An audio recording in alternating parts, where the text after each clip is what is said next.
Sidang tuntutan terdakwa pembunuhan berencana Yosua Richard Eliezer ditunda hingga pekan depan. Majelis Hakim mengabulkan permohonan penundaan karena jaksa beralasan keterangan Putri Chandrawati belum dimasukkan dalam surat tuntutan.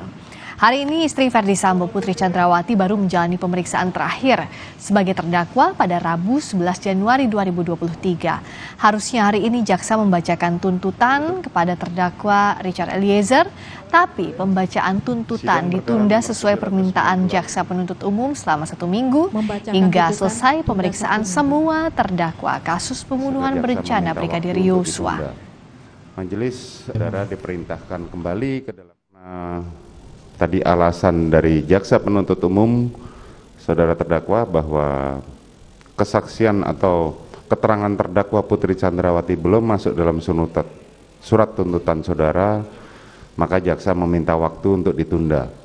Majelis memberikan waktu 1 minggu dari hari ini, jadi minggu depan persidangan yang akan datang adalah jaksa penuntut umum untuk membacakan tuntutan bersama-sama dengan terdakwa yang lain. Siap, Majelis.